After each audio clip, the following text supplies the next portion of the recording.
she didn't sell me a dream, right? She came in and she told me, like, you're gonna have to work for it. Anything that you want, anything that we want, it's gonna be an uphill grind, and it's gonna be gritty, right? It's not always gonna be pretty. You're gonna deal with hard times, but see them through.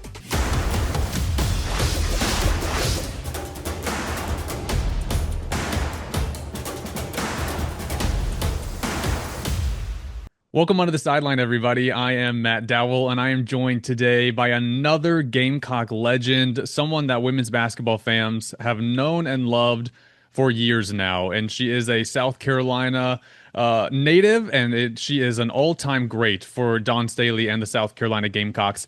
Aleighsa Welch joining me on our podcast today. Alisa, how are you? It's good to see you, and it's nice to meet you because we've never met before. Yes, it is nice to meet you. Thank you so much for having me on. Very fortunate, to even be considered to be on, but I'm doing well. So That's awesome. That's good to hear. Where are you joining us from? What are you up to these days? I am in Washington State. I am currently in a role of a youth sports supervisor in a parks and recreation. So I get to do all things youth sports, from youth sports programming to sports field scheduling, everything kind of in between. So I am West Coast living these days.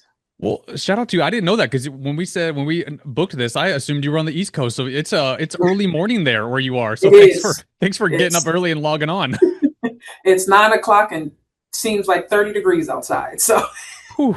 Well, I see the Carolina behind you, so I know you're mhm, rocking the Gamecocks always. always. And good to see that you're doing well. And I know that I know West Coast life is different. I interviewed Marcus Lattimore. He's also in Washington State, so we got a lot of Gamecock legends over there in Washington, which is good to see. But for a quick introduction for everybody, just in case you don't know about Alisa's career, or you do know and just want a nice reminder, because it is a long resume full of Gamecock greatness. She's from Goose Creek, South Carolina, and went to Goose Creek High School. Well, of course, if you're a South Carolina native, you guys probably know that area very well, where she led them to a state championship in high school. She then played for the Gamecocks from 2011 to 2015, where she helped the Gamecocks go to the next level, really. And in her freshman season, the Gamecocks returned to the NCAA tournament for the first time since 2003, and for the first time in the Dawn Staley era, where they got to the Sweet 16. And in her senior season, she led the Gamecocks to their first Final Four in 2015. She has numerous All-SEC honors, including the SEC Tournament MVP her senior year. And now there's been a long list of Gamecocks to win that award. You are a trailblazer in so many different ways. And you really just help lay the groundwork for this Gamecock program. But what I like to do with these interviews is I like to tell the stories from the beginning, a beginning, middle, and not an end yet, because your story is still ongoing. But let's start from the beginning, and that is, of course, down in Goose Creek. So what was your childhood like, especially going through high school in Goose Creek? So, to start it off, my mom was in the military. So my mom was in the Navy. So we moved around quite a bit. We finally were able to settle in Goose Creek when I got to middle school, and so was able to find that group. My mom eventually retired in Goose Creek, and so that's when I really started taking basketball more seriously. I tell people all the time I wasn't very confident in my ability at the time. I played for fun, and I didn't really see the competitive side of it at that time in my life, and I will always say kudos to my coach, Tim Baldwin, who really brought that out of me going into high school. So my eighth grade year, I was timid, I didn't really want to play. He had to push for me to play. And then he finally convinced, he convinced my mom to convince me to come out and just try a practice, right? Just try it, just see how you feel about it. And so that's where everything really took off. Everything took off from there, and where I really started to take the game more seriously, where I really started to invest more of my time into it, and where I really thought I could be, a really good player. And I was really fortunate to play for a great high school team and also play in a great high school league across the board. When you were playing teams like Orangeburg, Wilkinson, when you're playing teams like Lower Richland, when you're having to go through a team like a Spring Valley, to win a state championship, those type of tests in high school, I think, kind of really prepared me for the road that I would, take in college. But high school really kind of grounded me and prepared me once again for that next step to go to college.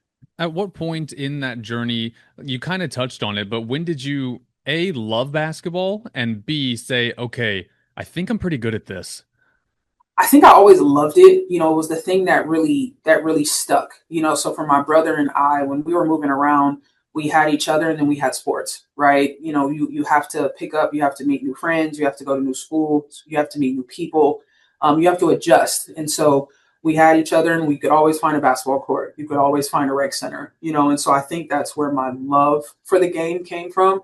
But it wasn't really until I think like my sophomore year in high school where I was really like, you're pretty good at this, right? One thing about me, I've always struggled with complimenting myself where basketball is concerned, because it was never the type of player that I was, right? I was the type of player that I like to play for my teammates. I like to play to make everyone better. It was never about me. And so sometimes it can be uncomfortable for me to talk about me, right? And so I think that was the same thing I dealt with in high school of I just really didn't know. I had no real idea. I knew I was okay, but I didn't know that I was a good player. And I really had people that poured into me, right, to let me know, hey, you're talented and you can go as far with this as you want to and as far as that you'll put the work in to go. And so it took that about sophomore year in high school. And then from there, we won our state championship my junior year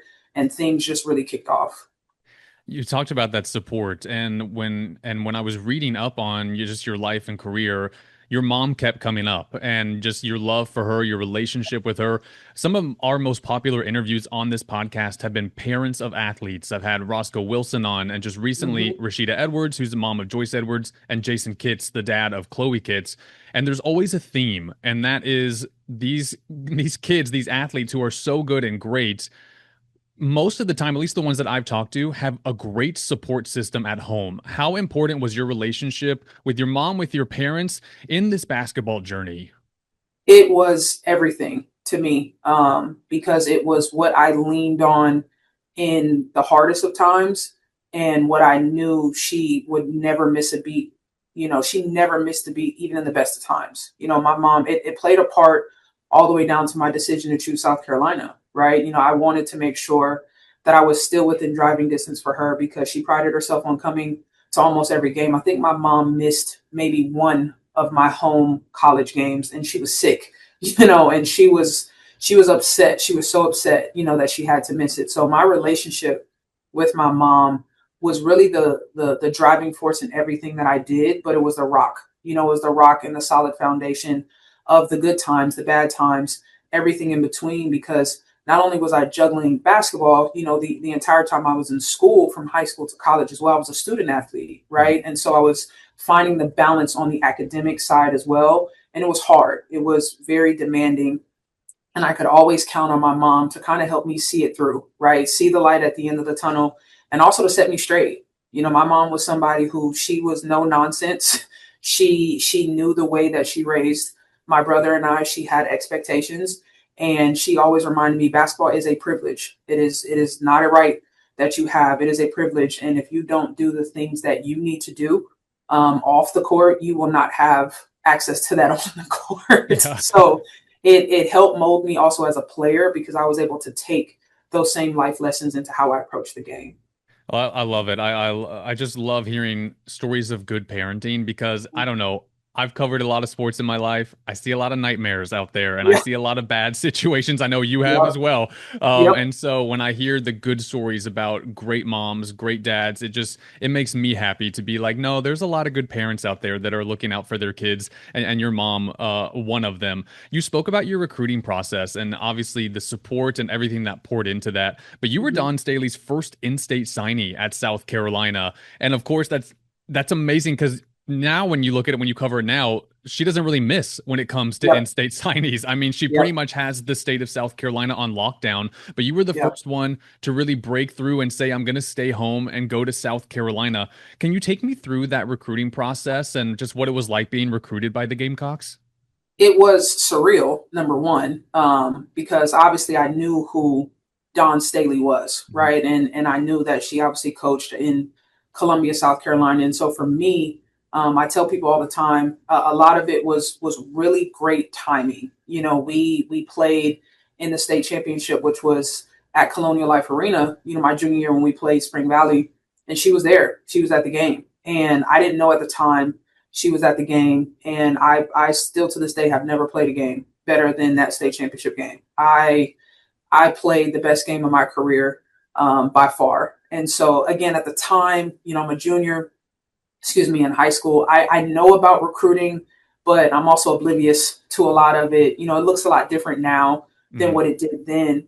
And I heard from her that same weekend that we won the state championship, and I was offered a scholarship. And so that piece of it, I just remember I couldn't believe it. I'm like, me, you're offering me a scholarship. And honestly, I wanted to commit in that moment. But again, kudos to my mom, just telling me, hey, just at least enjoy the recruiting process, go on some visits, really see, like, go through that process and feel it out. I knew, where Yeah. I wanted to be, but I did get an opportunity, obviously, to go on some official visits. But it was right where I wanted to be. And I think right where I needed to be, to have the best sides of me pulled out as a player, but also as a person. So it was very surreal to get that call, and to say, hey, she wants you to play for her, which a lot of players still can't say, Hmm. and so it's something where you're like, hey, maybe I am, pretty good at this, and I don't give myself enough credit for it. What were your top choices other than South Carolina? So actually, funny enough, Hmm. Clemson was one of them, in Georgetown. Okay. So those were really the other two schools that I was really considering at the time. And again, really just wanting to go through that recruiting process and see what that recruiting process was. Go on official visits. Yeah. What does this entail? But I always knew. Yeah. I always knew. Sometimes too, just in that when you're 17, you don't really know what the world looks like. You go to all Yes. these places and you're like, oh, okay, there's a lot more to the world than I Yes. than I think there is. So even like your parents were saying, even just in that process of just seeing different campuses, it can be eye-opening. But you picked South Carolina when they were not the sexy choice. They were not the powerhouse that they are now. It was really just a vision, like they were building something there, but it was still just a vision back then. Did you see the vision when you were talking to Dawn? Did you have belief that you could help take this program to the next level?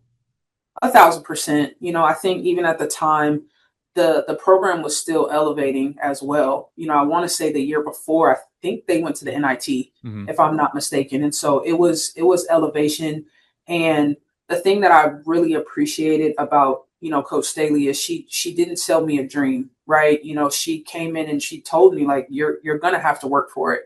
Anything that you want, anything that we want, it's going to be an uphill grind, and it's going to be gritty, right? It's not always going to be pretty. You're going to deal with hard times, but see them through, right? And so for me, I saw it, but it was then seeing it through, and getting in there my freshman year and us going to the Sweet 16. It's like, okay, this is what you were talking about, right? This is because we had a team full of just hard working players. And at the end of the day, no matter what the quote unquote talent would say, roster to roster, when you stepped on the court, you felt like no one was going to work harder than us. And a lot of times that was our calling card, for how we played. And so once we combine that with continuing to just get more and more talent, we didn't sacrifice the hardworking piece of it either, right? And so it all came together, obviously at a head, my senior year when we were able to go to our first Final Four. It's interesting too when you just talking about that because I do want to ask you about your freshman season because now in college athletes, a lot of people don't want to see programs build, slowly but Mhm. surely. It's just everyone wants to win right now. But, now it's championship or bust at South Carolina. But you don't get to this point if you don't have the breakthroughs that you guys had in 2012, just getting to the Sweet 16, which at the time was a massive accomplishment, for this program. And then that builds to something else and that builds to something else. But that freshman season, when you guys did break through, not only getting to the tournament, winning a couple rounds, getting to the Sweet 16, it was a huge step for this program. What stands out to you about your freshman season in particular? I think, like you said, just that feeling, that taste of success, right? Because again, that was huge. We were ecstatic, we were happy, we felt accomplished. It's like, hey, this is what we work towards. And so when you start to taste that success, you want it more. You crave it, you chase it, you seek it. It's the things that drive you in your off-season workouts. It's the things that drive you when you're doing conditioning. It's the things that drive you when you first start practice. And so I think it really kind of set the tone for what we wanted to continue to build towards. And again, it wasn't easy. It was a freshman season that came with ups, it came with downs. It came with good wins, it came with bad losses, right? But at the end of the day, it also came with a level of success that we knew we wanted to continue to achieve. After that, things started rapidly improving for this program. Mm-hmm. Tiffany Mitchell comes. Asia Wilson comes along, of course. When in your tenure, because you were in that era, you were really kind of the veteran, especially by the time your senior year came around. When in your tenure did you really start to feel the tide turning from going from, okay, we're kind of, we're getting to the tournament, but now we are contenders and we are in this and we are a top team? When in your tenure did you feel that tide changing? I think for me, it was my junior season. So it was 13-14, which I know in 13-14, I believe we split the regular season SEC championship. I can't remember if we split it or if we won it outright, but we won it. And that was the time where I was saying, okay, we are, it's not just a couple good wins every here and there. This is a solid base of what will continue to be great success. And again, I always knew we had good teams. It was never a matter of the questioning of good teams. It was a matter of it being continued sustainability, right? And so you mentioned the Tiffany Mitchells, the Elena Coates, right? You have these players that also are continuing to get better, investing in their game. I tell anybody, Tiffany's still to this day one of the hardest working players I've ever been around who invested in her game, right? And so every year that we would come back, we would have players with more experience. And it goes back to that building, right? You have those building blocks. You're able to work together in the summer. You're incorporating new pieces, but you also have veteran leadership. And then you have a coaching staff who that was the core to everything that we did, right? So my junior year was really when I said, okay, and then obviously going into my senior year when we brought in that class anchored by Asia Wilson, best player in the world, you feel like you're on top of the world, right? And you feel like the sky is the limit with what you can do. Belief is such a huge part of it as well, and even now, when I watch teams play South Carolina, if it's a close game, I'm like, does this team really believe they can beat South Carolina? So much of it comes down to that. And so belief had to play a huge part in what you guys were doing, just believing in the process and your talent and your work and all of it. 1,000%. And you have to trust that, you have to, in the times that are the hardest, you have to trust the work that you put in to get up into that point, and so the preparation is just as important as the actual game, right? The preparation is just as important as those hard times mid-season. All of that preparation that you put up into that point, it plays just as pivotal of a moment as the actual games that you're playing in, right? And so when you have teammates that believe in you, when you have coaches that believe in you, our coaches spoke life into us, from Coach Staley. At the time, it was Coach Staley, Coach McCray, rest in peace to Coach McCray, Coach Boyer, and then Coach Darius Taylor. They spoke life into us at all times. And so I think that just made it a lot easier for us to say, okay, let's go out and do this because we can do literally anything that we put our minds to. Speaking of Asia, she has become the best player in the world. She's only 29 and she's won everything that a basketball player can win individually and as a team. What's it like? You're kind of like a big sister in a way. What's it like for you to watch her just take over the world? I love it. I try to reach out to Asia as much as I can and say, look, I'm happy for you. I'm proud of you. I'm happy to have shared a court with you, but most importantly, I'm happy to know you, right? Because to know her is to love her, and to see it through and to see by far, hands down, best player in the world, and the work that she put in to get to where she is now, the sustained success, the staying grounded. The thing I love most about Asia, she's true to who she is. She's the best player in the world. She's still the same Asia I remember, back when she was on her visit and then her freshman year in college. Right. And so she has accomplished things that, I'm sure blow her mind, but I'm sure she knew she could, because we saw the talent, you saw the talent and you saw the work. And now you're seeing that pay off, and she's still in the prime of her career. Yeah. So again, to know her is to love her, and I'm very fortunate to be someone who knows her. She really hasn't changed. My first year in Columbia was her junior year, and at her Mhm. jersey retirement this year, when I see her out there dancing and all this stuff, I'm like, that is the same Asia. She is That's the the same. thing. She will not change, and I love that. No matter the success, no matter the pedestal that she's on, she's going to be that same person. And I think that's why she's so relatable, Hmm. right? And I think that's why she's so loved and admired, because it's the same person no matter what. It is the same Yeah. person. She will not. What you see is what you get, and she stays true to that no matter what. So I love that about her, and I pray she never changes it, but I know she won't. Back to your game, you received so many all SEC honors throughout your career. What was it about your game that made you stand out? Honestly, and it's something that I will say even to this day. I think it's just how hard I play. If there's one thing that I will talk to players about now, is that not everything that comes with recognition is about what's on the stat sheet, Hmm. right? And I feel like when I look at my career, it's a great example of that. Because my stats never blew anyone out of the water, right? But my impact, I felt like, left a mark everywhere. And sometimes things that stats didn't bring up, stats wouldn't show up. And so I think the way I approach the game, the way I played the game, and then just being reliable. I really prided myself on being reliable for my teammates and being reliable for my coaches, right? Hmm. I really prided myself on my coaches being able to trust me in tight game situations, and my teammates being able to know what they would get out of me every single time that I stepped onto the court, Hmm. right? And so I think that really bled its way down to the people I played with, and also, other competing teams. And so it went far beyond, for me, what I think a stat sheet could ever show.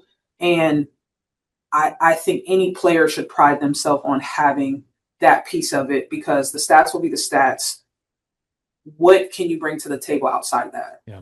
That kind of reminds me of Raven right now, because she's someone that is probably not going to win a lot of individual awards because her stats are not crazy, but you can't watch this Gamecock team and not see the impact that she has, because they're a completely different team when she's out on the floor leading the way. Oh, 1,000%. She is the head of the snake. Mhm. She is the leader of that team. They go as she goes, and that piece of it is something that again, that reliability. And so when I look at Raven, I'm so glad she's getting the recognition she deserves. Mhm. Especially with the ups and downs and the good times and the bad times and the hard times that she's had in her career.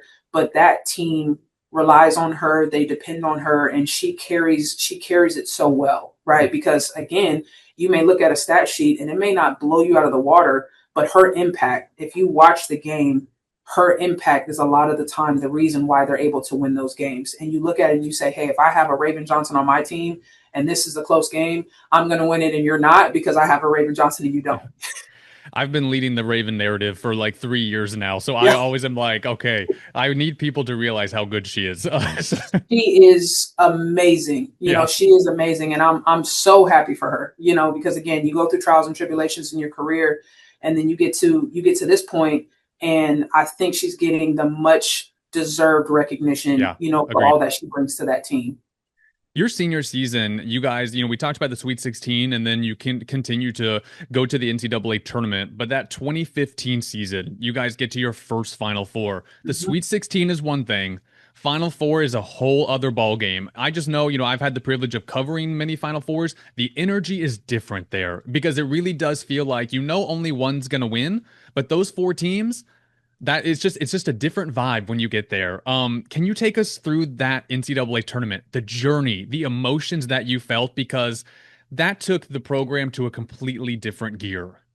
Oh man, it was the entire experience, from start to finish, is, I think, arguably one of the best experiences that I've had. Mm. Obviously, it didn't end the way we wanted it to, but arriving in Tampa, getting off the plane, they have a whole there's a band and there's cheerleaders, and we're getting beads, and we show up to the hotel, and it's the hotel for South Carolina. So I remember they have a sandcastle that they like crafted with South Carolina, and they have the logo, and we're taking pictures, and you have all of these just Final Four activities, right, in the lead up to it. And so you really get a chance to soak in the moment, right, and enjoy the fact that it's like, hey, yes, you're here to play, but you're also here to enjoy everything that comes with it. We were able to go on a boat, and we had a time. It was our first time, and we definitely enjoyed it, like it was our first time. Obviously, we knew what we were there for,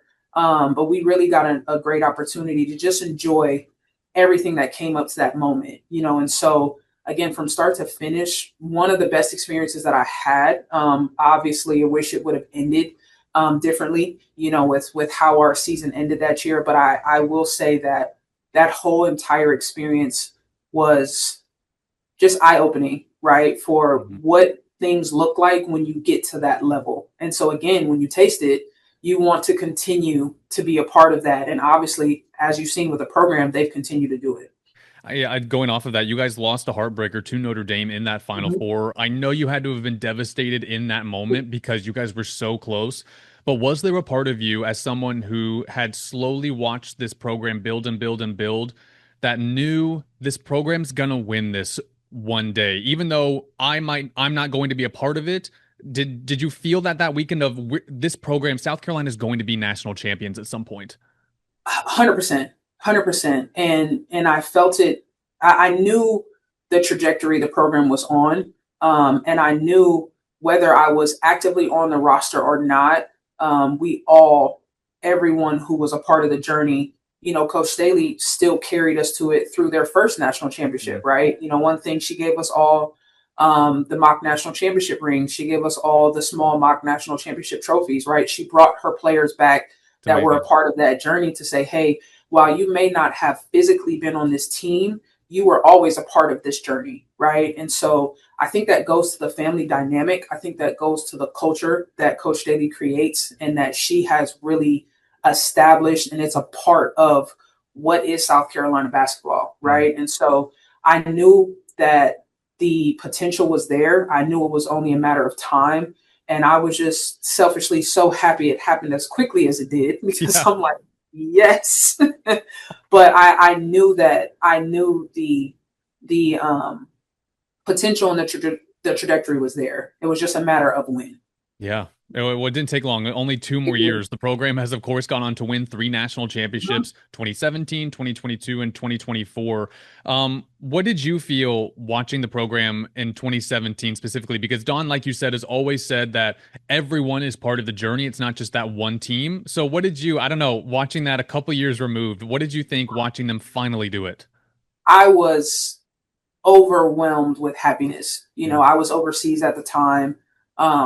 And I was watching the game actually on my phone. I was watching the game. I had a VPN, and I'm watching the game through the time difference. And I was over the moon. Like I was so happy for the players. I was so happy for the coaches. I was so happy for the fans, right? I was happy for the people that were there since day one. There is such a loyalty from the fans from when times were not as glorious as they are now to now, right? And so I was overwhelmed with just pure happiness for all parties involved, because again, when you work so hard at it, and then kudos again to Coach Staley, she always made us feel like we were a part of it, right? And so it's like, hey, this is for all of us. This is for every single player that's played a part in this journey. We did it. Everybody a part of this did it. So I vividly remember I was jumping up and down. I couldn't sleep. I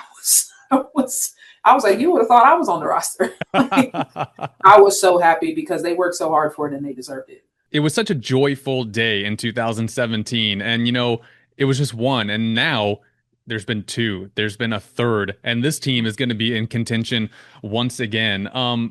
But when you look around, especially at the CLA, I don't know how often you get to come back and go to games and stuff, but when you come to the CLA and it's just packed and it's a powerhouse program, these fans are here 18,000 strong all the time. I mean, what goes through your mind? Because it's been a full decade now of South Carolina, being a powerhouse. It's not like it's a flash in the pan. They have been here and they're here to stay. So As someone who helped build it, when you look around and see all of that, what goes through your mind? It has to be such a special feeling. Oh man, it is indescribable, honestly, because I think again it's a testament to the culture. I think it's a testament also to the investment. And what Mm, I mean by the investment is the same amount that Coach Staley has invested into the players, she's invested into the fans. And I hmm. think she and the team and everyone sees it return tenfold, right? Because when you go to these games, again, you see the same fans that we saw my freshman year. You see the same fans that we saw my sophomore year. You see people bringing, their family. You see people who have extended their family, their kids, right? Mm. And again, it goes back to that return on investment.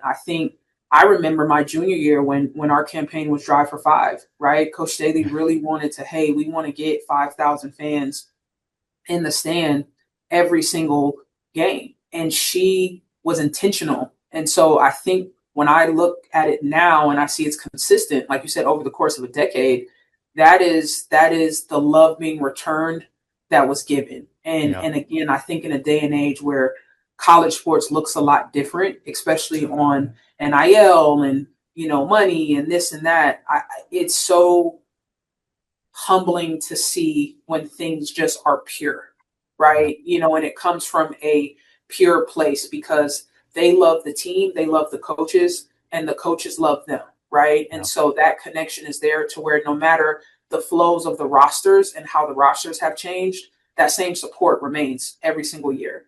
And that is a testament to everything that's been poured into the people, of Columbia, South Carolina. Carolyn Peck famously said, "This is the house that Dawn Staley built," and it took a It is while the to house get that there. Dawn built. And it's amazing too when you think back to the Drive for Five, because now, if we see the attendance and it's 14,000, we're like, wow, lighter crowd. Yep.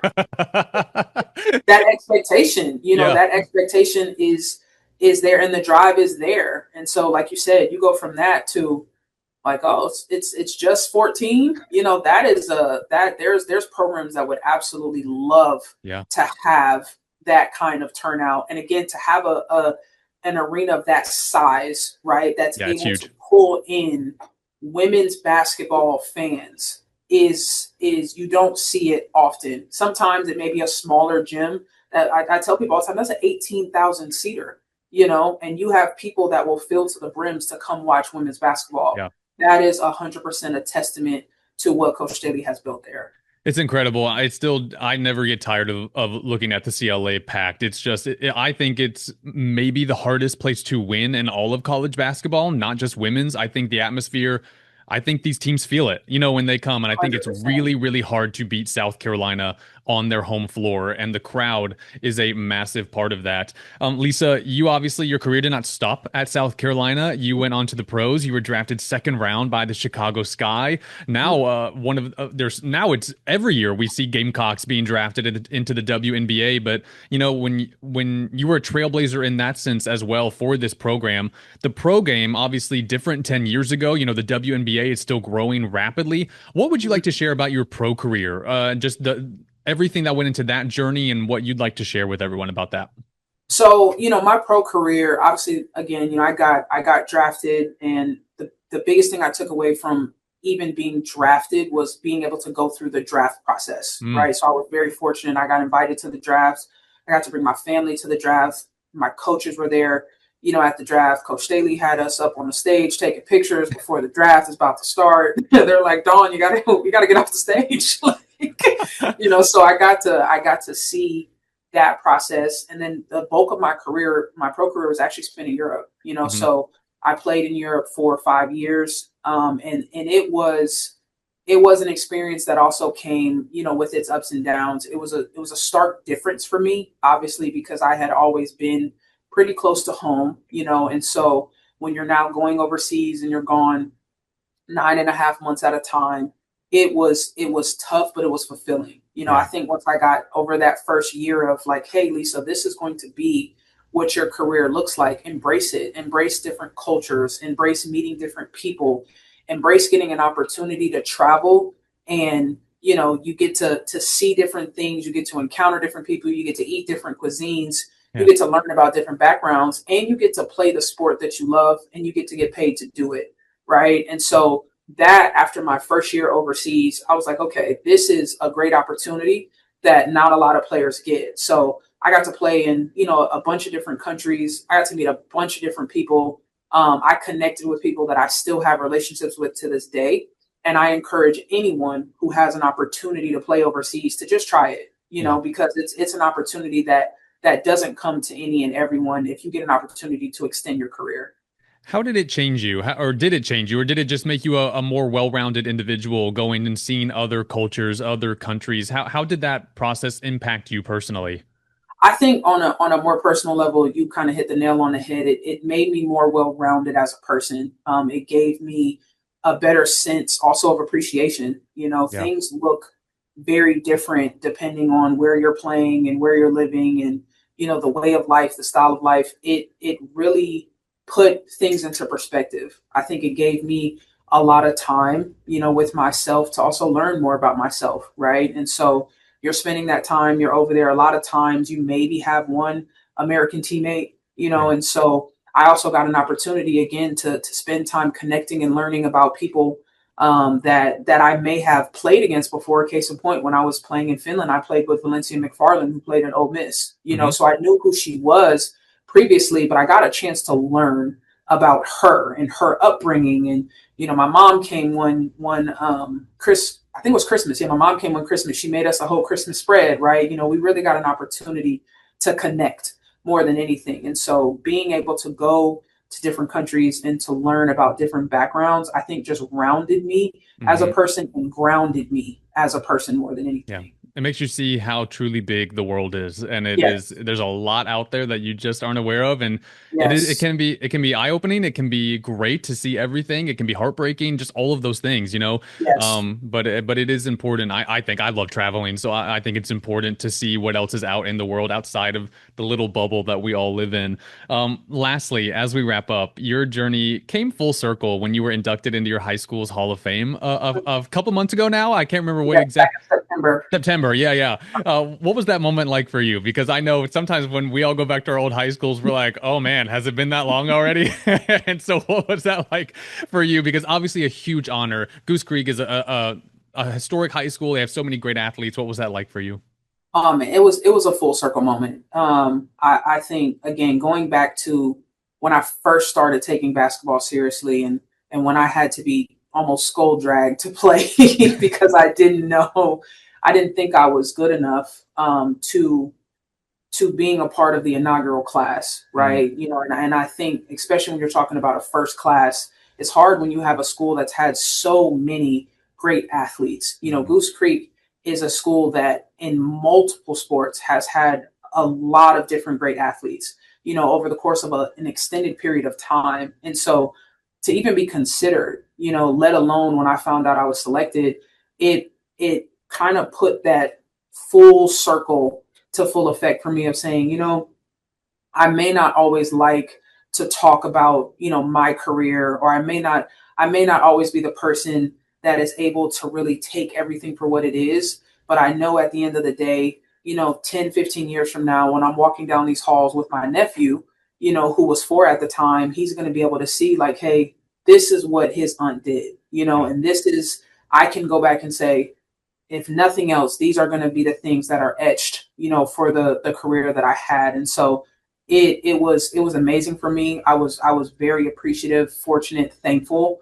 And Goose Creek will always have a special place in my heart because it really propelled me to be the player that I became. Yeah, you're an icon, you know, in South Carolina sports. You really are, and you have done so much for women's basketball in this state, for high school girls basketball, for the Gamecocks. Just your legacy is here and in many different ways, and it's cool to see, and that you deserve that honor, in Thank so you. many different ways. I always like to end my conversations by giving the floor to my guest. Anything else that they want to add on their lives, their careers. So for you, is there anything else that we didn't touch on about your life, your career, the Gamecocks, Goose Creek, Mhm. anything? I'll let you wrap us up. I think the biggest thing is I want to really just take the time to give the love to the people that have again poured into me, Mm, so from Coach Staley, who believed in me, who saw something in me that I didn't see, in myself, to Heaven's Angel with Coach McCray. Nikki McCray was such a mm, huge part of my development, again, as a player and as a person. That was a person that I called and I told I committed, and she was screaming in my ear. She was so happy, and then also to Morris and Sheila Krager, the people that endowed the scholarship in my name at South Carolina. I never thought my career would come to that point, and still to this day, I have an amazing relationship. I just saw them last summer. Morris and Sheila Krager, people who have become more like an extension of family to me. mm, So I have been fortunate. I have been very blessed to have encountered great people who have seen layers in me that I have never thought were in myself. mm, And I hope that everyone gets an opportunity to encounter people like that, right? Who will they will challenge you to be the best version of yourself, and they will also make sure to remind you when you are presenting the best version of yourself, so that you're not too hard on you. So that piece of my life, those are things that money can't buy, mm, and those are things that when I look at my career, the biggest takeaway I have is the people that I have encountered and the people that I still have relationships with to this day. Because the mm. basketball 10, 15 years from now, right? Basketball stops bouncing, life just looks different. But when you have those relationships, the fact that I can still go back, I also just saw the coaches. I went, to a practice last summer. I brought my nephew there, right? And he's having a good time and we're taking pictures. That's what I value, because as Mm. you know, things have changed. The Yeah. the landscape has changed, but what hasn't changed is the relationships that I had from playing. So that piece of it, I will hold on to that for life, because again, those are things that money can't buy.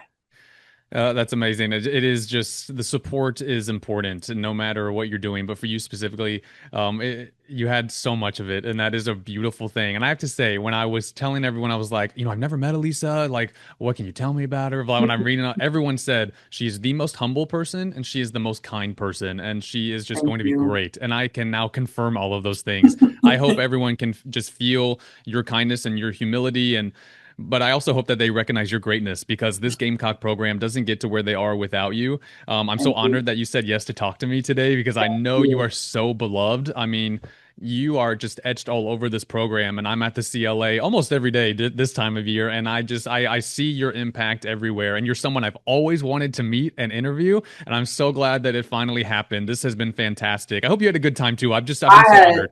I had an amazing time. So thank you so much for having me. Again, I had a great time, and I couldn't ask for anything more. So I appreciate it. Thank you so much for joining us. I hope you can get back here to Columbia sometime soon and check out the I Gamecock. will. I'll be back. I'll actually be back. I won't be able to make it back for a game this year, but I'll be back in May.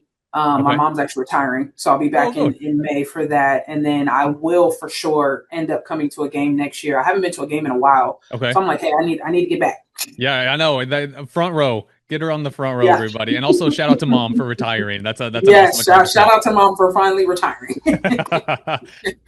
Lisa, thank you so much for talking to me today. I hope everyone enjoyed this conversation. We will be back with our next episode on Sunday. Hopefully, the storm that we're about to get, hopefully it holds off and we can get this game in on Yeah. Sunday. But our next episode will be a reaction to the South Carolina Vanderbilt showdown on Sunday between the undefeated, or at least right now, Commodores and South Carolina. So it should be a good one on Sunday. That'll be our next episode here on South Carolina Sideline. She is the Gamecock legend, Aleighsa Welch, and I am Matt Dowell. We will see you next time here on South Carolina Sideline. Thanks for watching. Make sure you guys like, subscribe, and follow on YouTube or wherever you listen to your podcasts on Apple, Spotify, or Amazon Music. We'll see you next time.